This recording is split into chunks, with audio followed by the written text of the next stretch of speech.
We are Gold Ivy, a health company dedicated to simplifying health and wellness.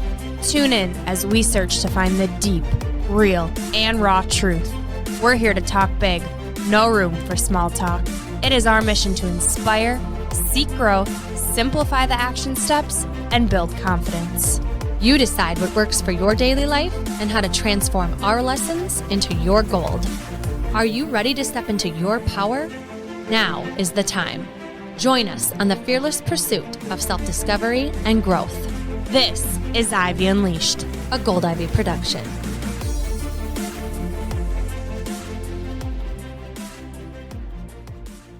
Hi, I'm Britt, the creator and founder of PNTY, granola bars that say please and thank you. I started this company to remind people the power of manners and respect. Even when we don't agree with someone or care for them, we can still show them respect. And through that respect, we can strengthen our community. We love your granola and bars, and their names are so cute.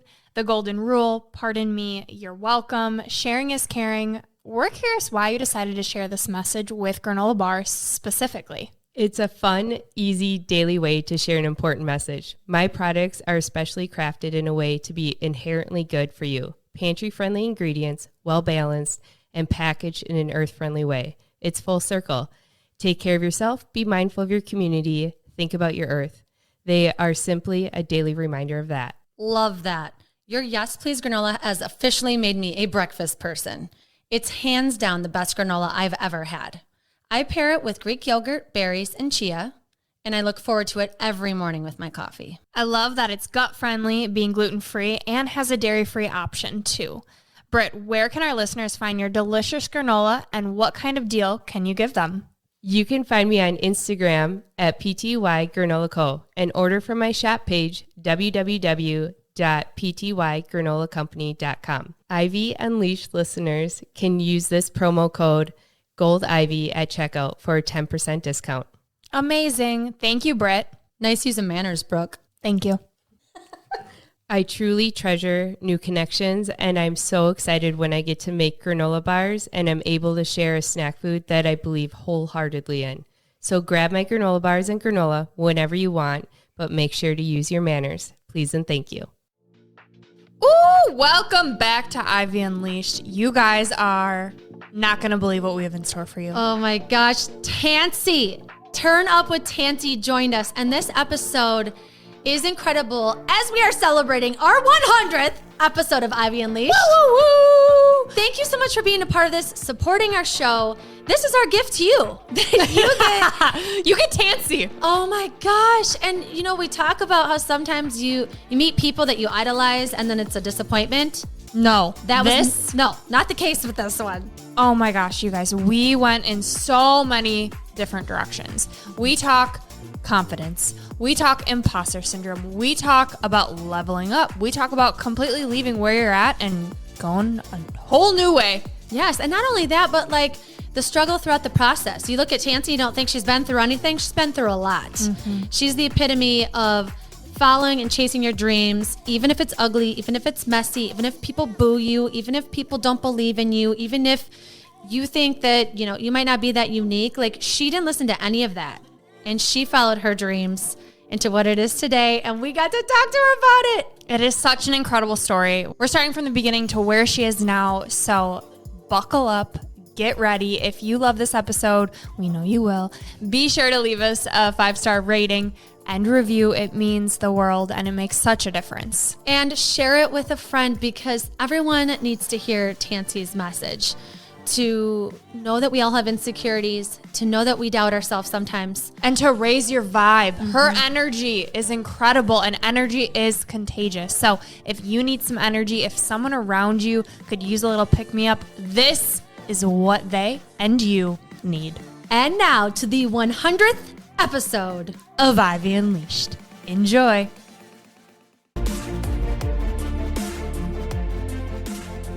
Welcome back to Ivy Unleashed. You are in for a treat. The energy we have today is going to be unmatched because of who we have the pleasure of speaking with. We're talking about the bossy baddie, CEO of Turn Up Dance Fitness, who only needs to be introduced by one name, Tanci. Yay! Thank you so much for being here. We are so excited. Oh my gosh, I'm so excited. If you guys could see these cuties right now, like your smiles, and I just feel very honored and happy to be here. Awesome. Well, Yep. and if anybody listening doesn't know Tanci, well, if you follow us, you do, because we post her a lot. Because, well, Brooke and I feel like if we could say Tanci brings one thing to us, it's energy. Like when you're like groggy and you like need a pick me up, Tanci is the answer. If you just go through her TikToks or her reels, it is showing you like a female that owns her body, sensuality. She's fit, she's strong, and she not only shows that through dance, but then you also have a podcast with your sister where you talk about real life struggles and how you got through tough times. So many things that we look up to and what we're trying to do as well. And so we are, and we're going to say it a million times, are so grateful for your time with all that you're doing. We're so happy that you're here. I am so happy to be here. I think that like it takes one to know one. Like you guys are doing that for other people, and you see that in me because you are that. So thank you so much. Beautiful. We're just fangirling over here. So I know you all are thinking, okay, let's follow her quick. So take out your phone and go to social media, Instagram, TikTok at Turn Up with Tanci, and you'll know what we're talking about, or tune into the YouTube to get this energy. But for people who don't know you, Tanci, let's start from the beginning, because you have quite the story, quite the journey. Take us back to younger you. Were you always this fiery, confident, fun? What was your childhood like? So I think I've definitely always been like the hardest worker in the room. Like I think that I can say that with confidence. Like I just have always been that, but I haven't always been this confident at all by any means. I think I actually played the role of being a hard worker and then allowed other people to take on the things that I really wanted, but also felt like I was unworthy of them. So even like playing basketball. So I played basketball growing up. Like that's all I cared about. I say this all the time. Basketball and boys was like, that was it. That's all I cared about. And I was the hardest worker on that court. Like I was the one diving for balls, getting my knees scratched up, like setting the best screens for my teammates. But I also didn't have the confidence to be the one scoring the ball when the ball was in my hands. Like I let other people do that job because I just felt like uncomfortable in having that spotlight. I think, I don't know. There's a comfort in giving someone else that opportunity rather than me being that person. And I like that about myself, but also there had to come a point in my life where I was like, give me the ball and watch what I do with it type of thing. And I had to develop that in myself and recognize that it was I was sleeping on myself by not recognizing that I could be that person that's assisting my team and doing their best while still being the version of myself that takes risks on taking my own shots, like taking shots. I mean, in metaphorically speaking and on the court. So basketball, I really think is what raised me and made me the person I am today. And then I didn't know what I wanted to do after that. Like I played college basketball, and when that ended, I was like, what now? Like I don't want to do anything else. But I had to graduate college at some point. Took me a few extra semesters, but I figured it out. And then I became a school teacher because that's the only way that I knew that I could keep basketball in my life. So I was like, that's all I know. That's all I want. And so I became a school teacher so that I could still coach basketball. And it was a great chapter of my life. I think what happens is that's all I knew. Like my brain had not been exposed to the other ways of which I could keep that same drive and energy and competition and all the things that I did on the court. Like there are so many ways that you can pursue what you love that we don't even realize. Like opening my mind to what's possible rather than just, well, you can either do, sales, be a school teacher, or go to school for this. Like thinking outside the box is eventually what I was exposed to and started thinking bigger and differently. And I remember I would teach school all day. I would coach my practices or games, get home super late, make dinner for my now ex-husband. And that at some point, I mean, I wouldn't always make dinner. Let's just put that out there. That was not an always thing, but I definitely made dinner a lot more back then. But, and then I would work on my business. Like when everyone else would like chill or watch TV or go party on the weekends, I was like obsessed with learning how to build a business and do that. And I did that for a few years before I eventually developed the strength through, I think, pursuing that, through learning and really recognizing that I had all the resources available to me to do it. It was just taking advantage of those resources and believing in myself again and shooting the shots, that I eventually developed the strength to recognize that I was doing things that I was good at as a teacher and a coach, but I wasn't living to the fullest. Like I was staying safe in a job with a salary and what I knew I could have a safe career in and just, settle down into and develop, earn my pension or whatever it is. And there was just something inside of me that was like, you're supposed to be something, do something more. And that would not go away, like that feeling. And I think I have always had that. Like I've always loved performing. I've always loved really making an impact and all those things. And I'm talking a lot, but I think that's the gist, is I just followed my heart really all the time. Like my heart was in basketball. I followed that. My heart was in seeing what else was out there. I followed that. Like that's how I got here, is following my heart and chasing it with tenacity and passion, of which I appreciate you guys seeing in me. Mm-hmm. Yeah. Well, and I think a big part of that, you see the success of that, right? And you have these success stories, but a lot of people don't talk about some of the sacrifices you have to make along the way, right? You lose relationships, you have to move, you have, and not just like romantic relationships, but friendships. When you start to own and get more confident and take risks, people are like, who do you think you are? And so it's risky in a lot of ways to start to listen to that, because it changes everything. And so I'm curious for you, as you started to listen to that, what sacrifices, like what mess started to happen as you started to own your, as you say, ish?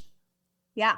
Well, I think that's what we all try to avoid, right? Is like, when I think about the basketball player that I was, I didn't want to be the one that created that conflict of like, no, I want to score the ball, or like, I want to be the MVP. Like I want to be the one that has the ball in their hand when we need to win the game or whatever it is. Like I was afraid of being that, and taking it away from someone else, or creating a conflict with my teammates that I was like, you could just have it, Whereas when I stopped doing that, like you do have messiness and conflict that occurs. And I think I've been really lucky to have people who support me, but I also think I just see it that way. Like I only focus on the people that are showing me love and supporting me. But when I really do look at it, there's some hurt there from people that I've lost along the way, who were rooting for me when I was nobody, but then when I started to come up, didn't mess with me anymore.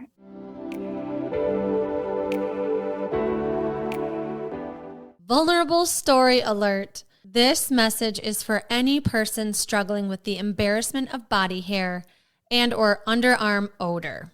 I've never shared this before, so bear with me. I am a hairy person. I was teased as a kid because of my dark, hairy legs. I've always had to manage a dark upper lip or mustache as a female, and I've had to shave my armpits every single day since I was a teenager. I'm also a big sweater. I swear I sweat when I think. And recently, one of my armpits started to smell like onions anytime it sweat. See, I told you this is a very vulnerable message. But I wanted to let you know about a few services I found that have changed my life. The first is for my Minnesota peeps. If you're in Minnesota and you are interested in laser hair removal, laser skin rejuvenation, aesthetic procedures, or incredible skincare products, Envy Skin Clinic in Maple Grove and Eden Prairie are the places to be. I have basically had them remove hair from every part of my body besides my head. Talk about a vulnerable experience. But I feel so comfortable there, and they make it affordable with no interest payment plans. I have saved so much time now that I am not spending hours a week shaving, and I am so much more comfortable in a bathing suit, not having to worry about my wild body hair everywhere. It's amazing. The laser technicians are knowledgeable, friendly, and very professional. 10 out of 10. I would recommend giving them a call or stopping in if you live in Minnesota or anywhere drivable. Their website is envyskinclinic.com to learn more about their services. And the other service is Miradry. It's a treatment for your underarms that greatly reduces sweating. I have had one treatment so far, and I am a new woman. I can officially wear colored shirts without pit stains for the first time in decades, and my armpits no longer smell. Miradry uses thermal energy that targets and eliminates the sweat glands in your underarm. It is the only FDA-cleared treatment that can dramatically reduce underarm sweat by addressing the root cause of excessive sweat and its accompanying odor, not the symptoms. So if you're like me and you have had to worry about pit stains from your sweat, excessive sweating when you're even resting, or planning your day around sweating, Miradry is your solution. I absolutely love my Miradry experience at the Eden Prairie, Minnesota location. You can find a clinic that provides Miradry all over the U.S., so head to miradry.com to see where the closest location is for you. Thank you for letting me share this vulnerable information with you. I am walking proof that these two services are life-changing. Nobody should have to be embarrassed about their bodies, period. And if you want more information, both services will be linked in the show notes, and you can also message me directly to chat more about it. Now back to the show.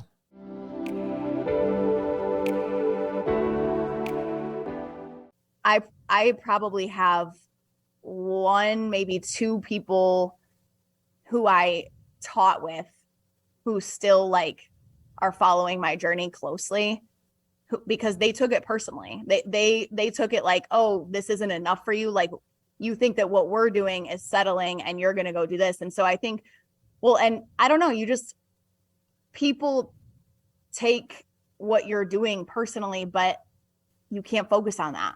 And I have, there's a list of people that I can think of that where it really stings and hurts that I'm not close to them anymore. And I miss that. And I wanted to bring them along with me, but it's a them thing. Mm-hmm. And what I recognize is, yes, I've lost some people, but the amount of people I've been able to impact. And I mean, when you pursue your gift, you come into contact with people who celebrate you like you guys are. Like I got on this call and you guys were like, oh my gosh, your energy, Like if I didn't pursue what was on my heart, I wouldn't be here sitting with you guys speaking on a podcast. Like, yeah, I may have lost some people, but to me, I'm finding people by pursuing my gift.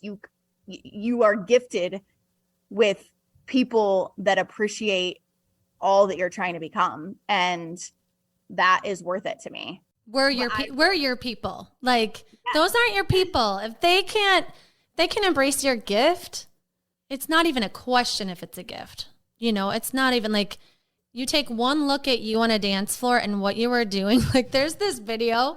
I even showed my daughter today. I was like, watch how she dances. This isn't even part of the dance yet. This is the intro. And then she snaps her body up and then just gets right into the routine. It's like unbelievable. And so wow. I have so many questions about that too, about dance.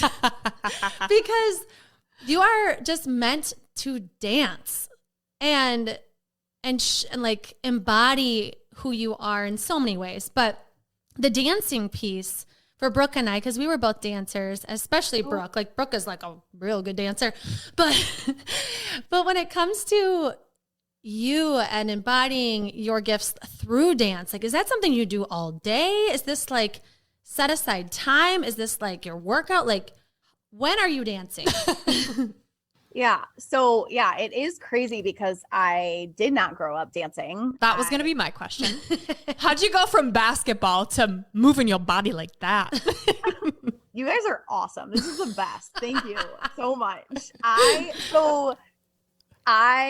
think playing basketball did somewhat set me up to be able to move. Like, you have to have footwork and agility, and also like we listen to good jams to get us hyped for our games. So I've always been like into the music, and we would, when I played in college, we would go out to the clubs and like get after it. But that was like the extent of my training up until I got out of college. And I didn't know who I was. Like, I had put so much of my identity into the game of basketball that I was very lost. Like, I wasn't like diagnosed depressed, but from what I know about what depression is, I believe that there was some of that in me. Like, I did not want to get out of bed.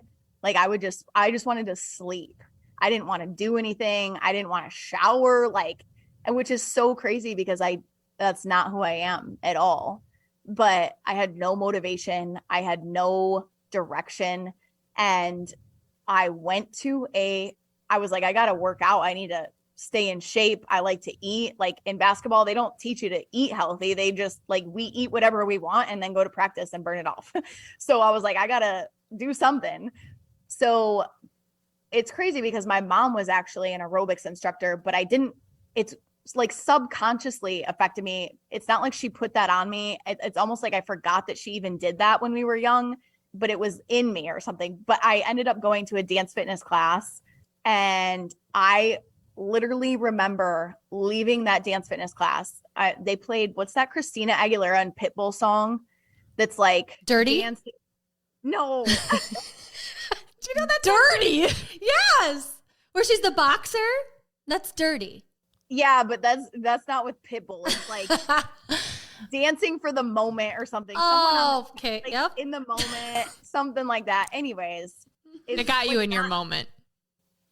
It's just not that cool of a song, but I remember that song and being like, wait, you can work out and the beat at the same time. And like, what is this?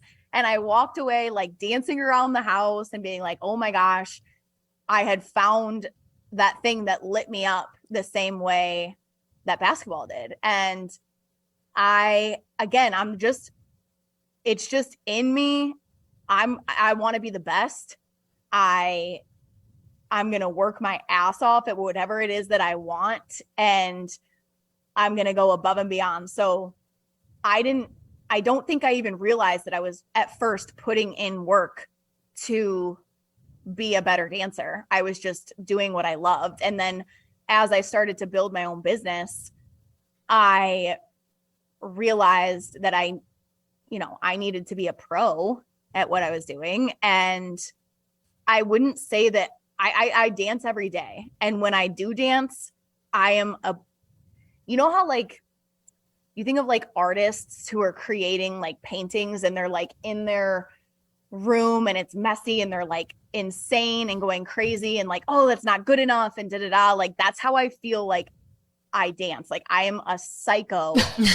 I'm like a psycho perfectionist that I will do it 100 times until I feel like it's okay. And what I realize is by being that way, I've become a better dancer. Like, I don't settle for, okay, I'm just going to get it up and say I put a post up today. Like, I think that there is value in that. Like, I need to learn that a little more of like just doing, like getting it up. I think I do that in other things of building a business, of doing it messy and just getting it out there. But there's an obsession with being better. I'm obsessed with being better at every single piece of what I do. And I think that's how I've all of a sudden become this person that I kind of can move a little better than I used to, So I guess the long-winded answer to that is I work really, really hard. Yeah. Yeah. I think what that reminds me of too is building confidence. You are consistently showing up, whether it takes you a million times to perfect it and then post it, like you're still doing the work that it takes. Yeah. So I'm curious your take on confidence, how going from being a basketball player to now moving your body like this, how you have cultivated confidence in this process and also in building your own business. Yeah. I think my first answer to that is, so I say this all the time in training instructors and in my workouts and stuff, like everything that I've done is earned, not given. And I think like I was not a skilled, like super skilled, naturally talented basketball player. Like no one in my family played basketball. I just decided that I loved it and went after it.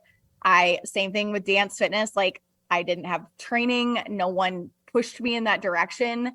I had to start from the bottom in both of those areas. And I didn't chase after it because it was a trend. I don't do dance because it's TikTok. Like I don't do it because I want the applause. I do it because it's like in my freaking soul. And I just chase what's in there.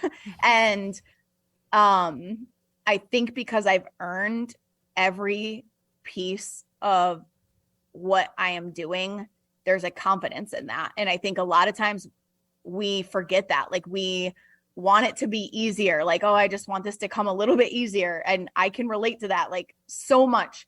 But everything that's been hard for me has been the reason why I'm confident, because I started where it was tough. And I think if you think of anyone with confidence, they've been through some shit.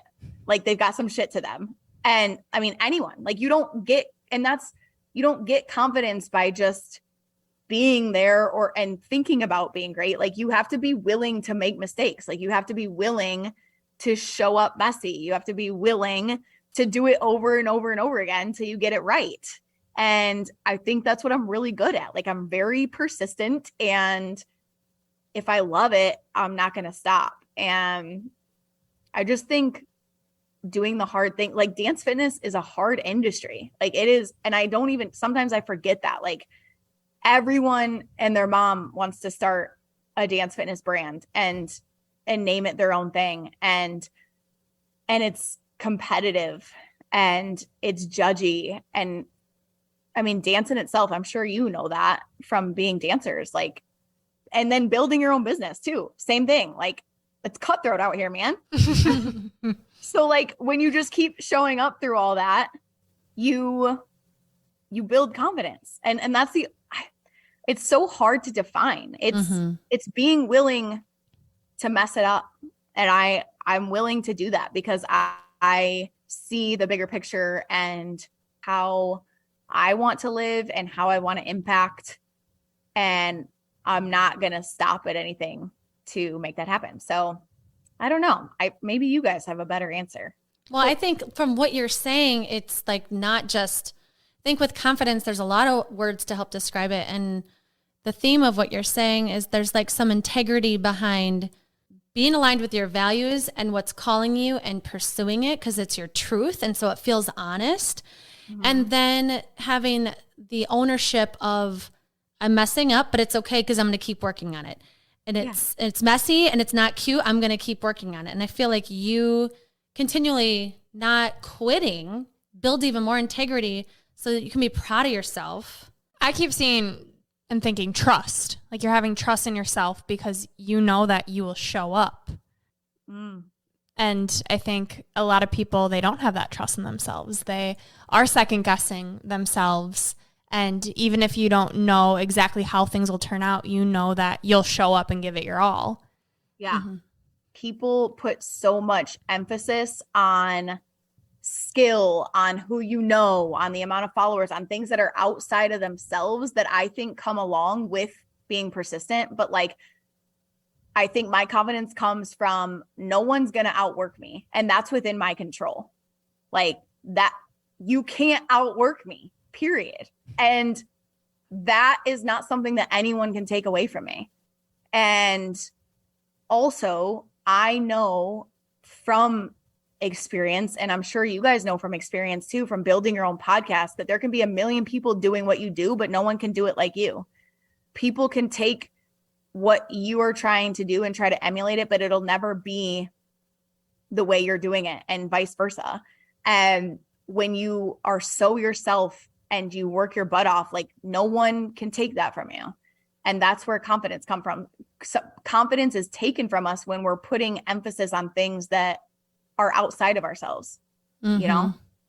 But I love the trust thing too.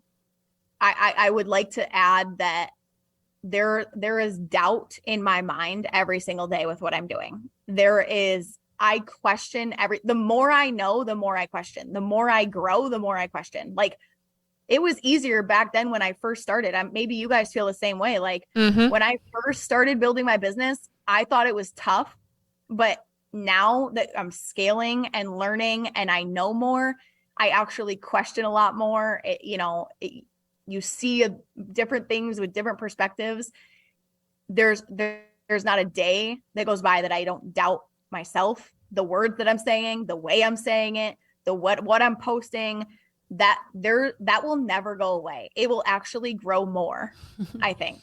So a lot of us are waiting for doubt to fade, to take action and be confident, when I feel like I'm confident because I overcome my doubt every day. So what gets you centered? Like when you are having those really tough days when you're like, what am I doing? I'm nothing. Yesterday I felt this high. Today I feel this low.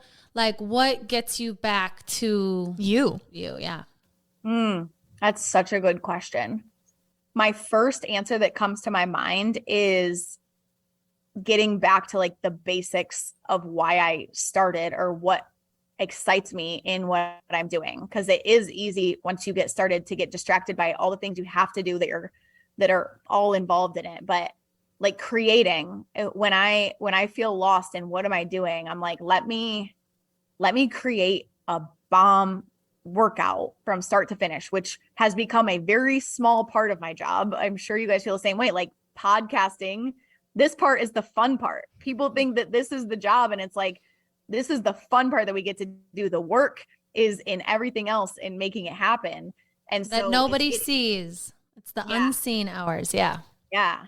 And so it's getting back to like creating for me, and even learning, like putting myself in a position where I get to show up and be a student is really grounding to me. And then I think connecting with the people I'm serving will always bring me back to why I'm doing it. And that's really easy and fun for me in the way that I've set up my business, is to engage with them. And that always brings me back. And I can even say that when I was a teacher, like being a teacher, I remember being like, this is awful. Like, this is not fun. I can't wait till Christmas break, and it's only April. I don't know, whatever. And I remember being like, okay, get really present with the people with the kids in your class, and stop worrying about everything else that's happening. Get really present with them and connect with them, and the rest will come. And it's like, that always brings me back, is like, how can I connect with them, you know? Mm-hmm. Yeah. I think when you focus on things outside of yourself, it helps with kind of the anxiety and all of the noise. But it's also a dance between the two, because you want to connect with others, but you also have to be in the right mind space and headspace to do so. Do you have daily practices like meditating, journaling, that really help you reconnect to your authentic self and to kind of listen to what your truth is trying to tell you? Yes, I definitely do. I think my workouts, like that's my workouts bring me home to myself. Like Turn Up does that for me. I definitely try to meditate at like the middle of my day is what I've been doing. I need to do a better job at that. But I think I really just have developed the habit of living that way.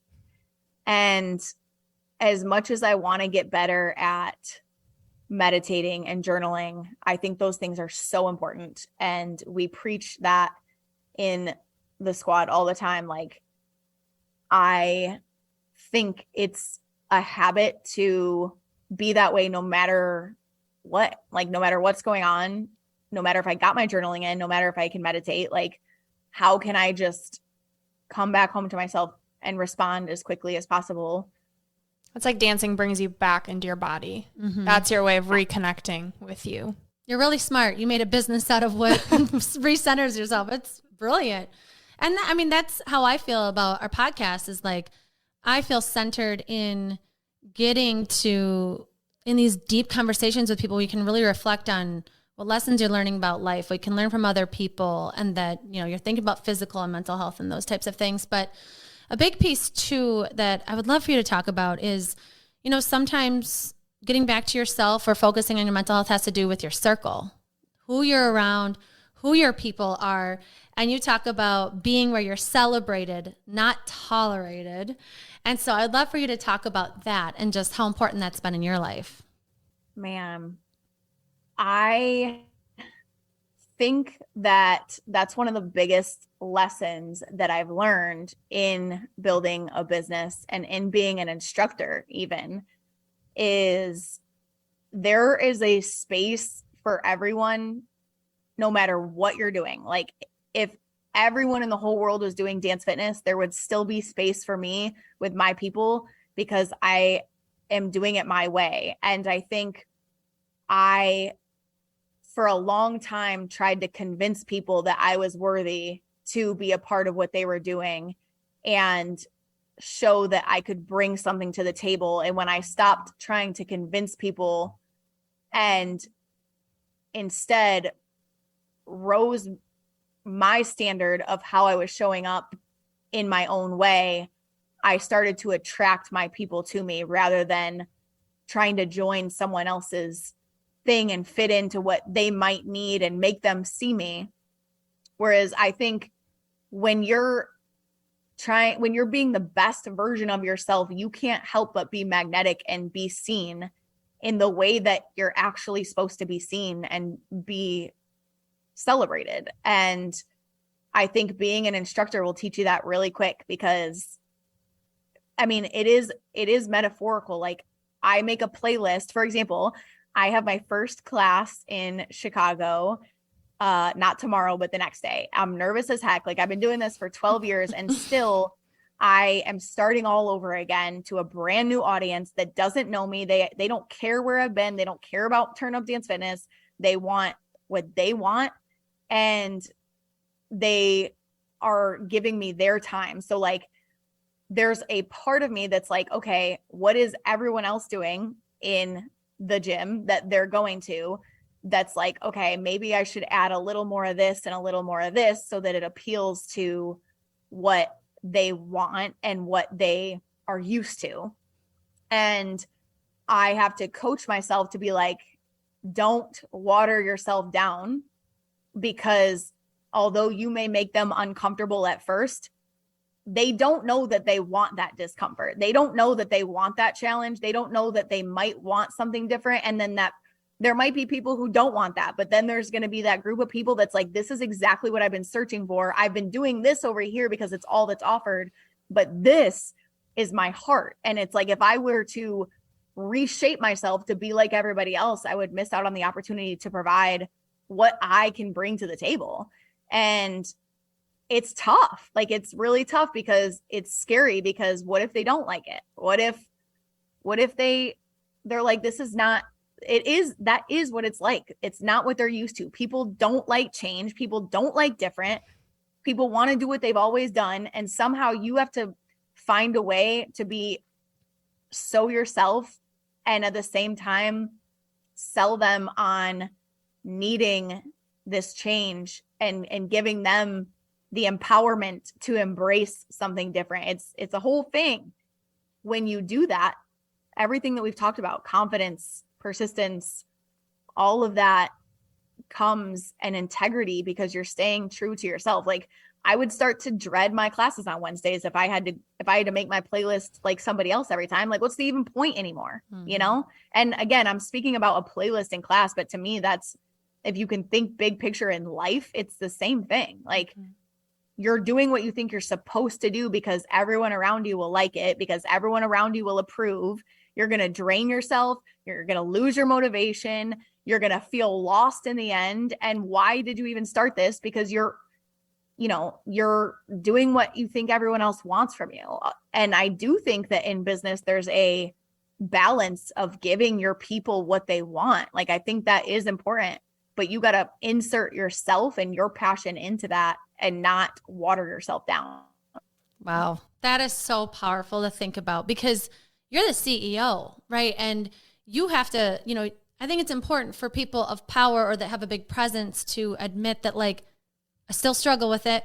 I still second guess myself. I still have tough days.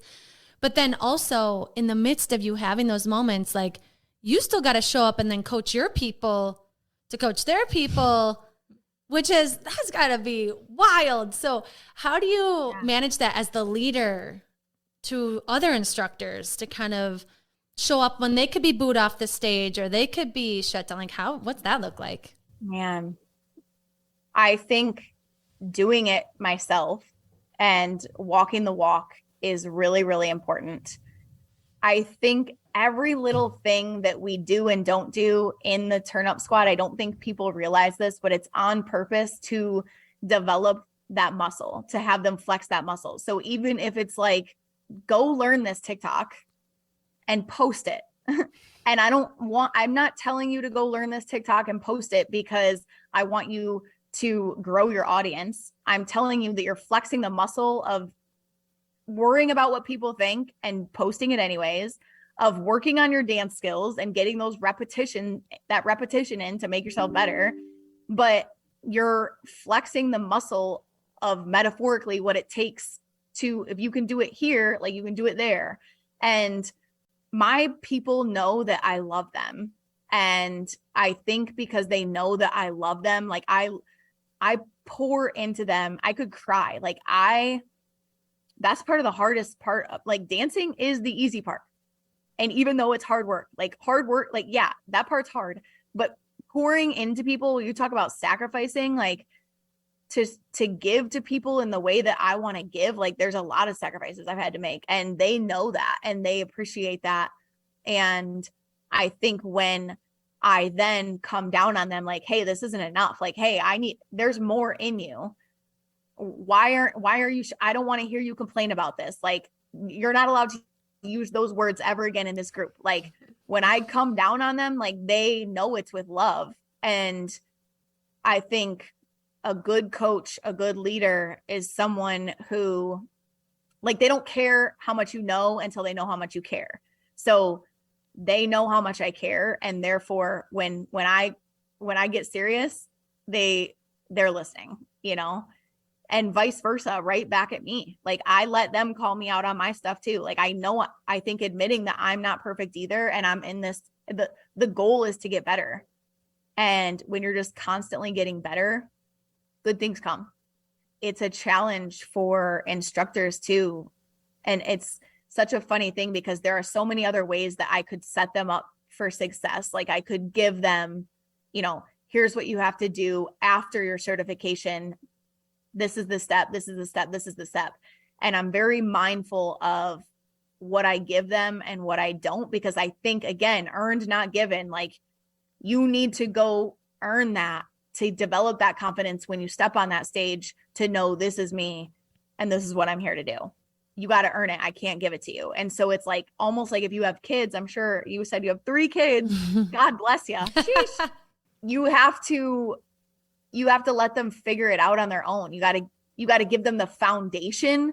Like, here's the foundation of how to recover when you fall, how to love yourself through it, how to work your butt off and change your strategy if necessary. But you got to go play the game. Like, I got to be here on the sidelines. I can't play it for you. You got to play. And it's like, being a middle school teacher got me really good at asking a question and hearing silence. And I'm okay. I'm okay with sitting in silence and I'll wait. But it's like so often coaches and leaders are not comfortable with discomfort within themselves. Like, so I tell my instructors, like, you got to get comfortable with being uncomfortable yourself before you expect that out of your class. So how are you doing that? You know? Yeah. It's just awesome that you lead by example, and then you're having them lead by example. And when Brooke and I saw that you were on Shanti's podcast, which was, it was so cool to see you fangirl over Shanti, and your episode was so beautiful. Like, you got super vulnerable. And so everybody go listen to Shanti's podcast when Tanci's on there. And I love too how he started out like, you're like Madonna. You don't even need a last name. And I was like, dude. And Brooke and I were like, do we say Spencer? I was like, no, she doesn't. It's not even relevant. She's just Tanci. Oh my gosh. I was dying in that. Like, that's how we feel right now.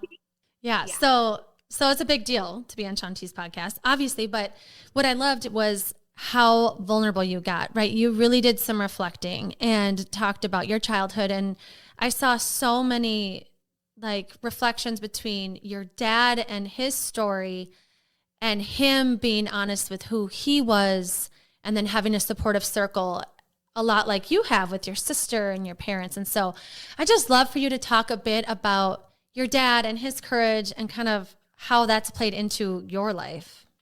Yeah. So my parents divorced when I was really young, like 5 or 6. And my dad came out as gay. And you know, what's crazy is I don't remember any of that. Like, I remember my parents fighting. That's what I remember. Like, I remember being really scared and uncomfortable with that.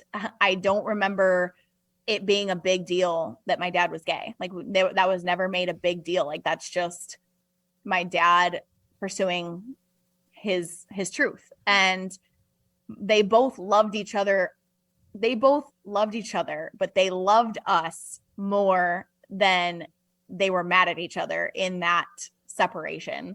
And I think that goes back to something that is in me, is it's always the bigger picture. Like, my duty, I feel like, is to serve and love at the highest capacity. So all this little stuff like can't stop me, can't hold me back. But anyways, that's besides the point. I was really mad at my dad for a really long time. And I still think I'm working through that, because I was such a daddy's girl and he was my best friend. And again, like, I'm still working through that. But what I see now as I'm older is like watching him have the courage, which I can't even imagine how hard that was on both my parents. Like, divorce is tough, but for my mom to hear that he's gay and for him to have to tell my mom that, like, both of that is so hard. And just the integrity that they both had in the situation, and him having the courage to be himself, and watching him and being exposed to all of that. Like, my dad lived in Chicago, actually. And so we would come here every other weekend and hang out with him and his partner and all their gay friends. And it was so fun. And like, I was just exposed to so much so early. And I told Shanti, like I said, like, I was a daddy's girl. Like, my dad was the coolest guy in the world. And so if he was gay, like, gay is the coolest thing in the world.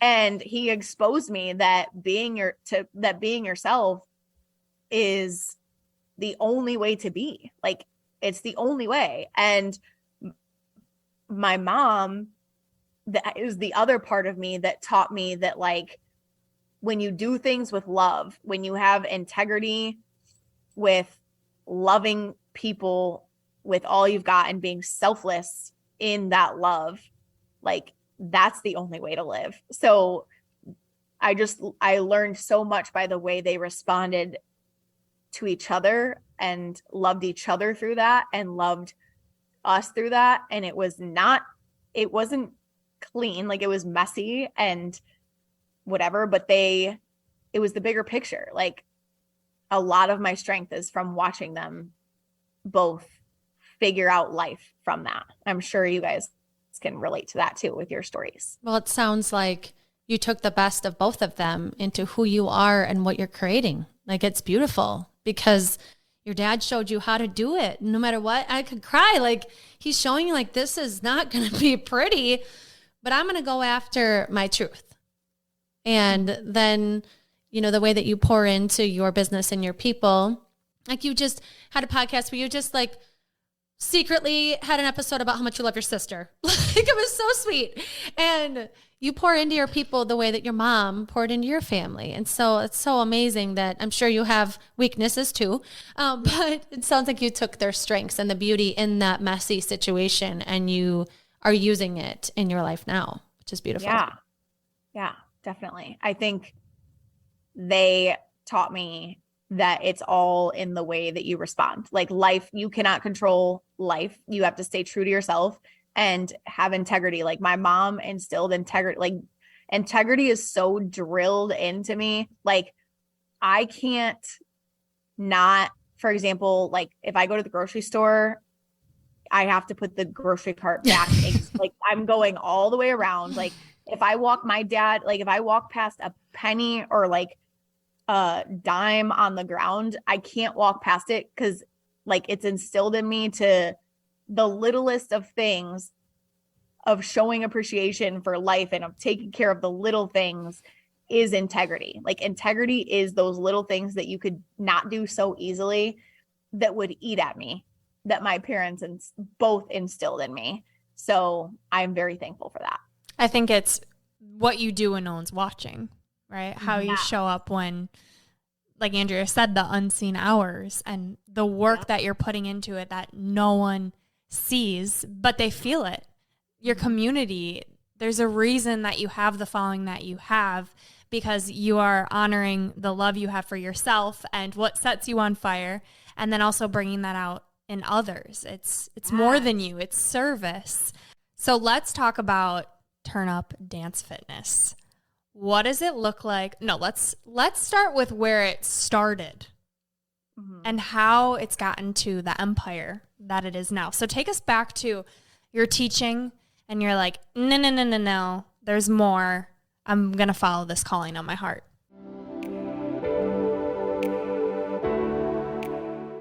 Thank you so much for listening. Tune in on Saturday, October 22nd, to hear the second part of Tanci's episode, where she talks all about how she built Turn Up Dance Fitness from the ground up, how she cultivates confidence, and how Tanci stays inspired to keep building her empire.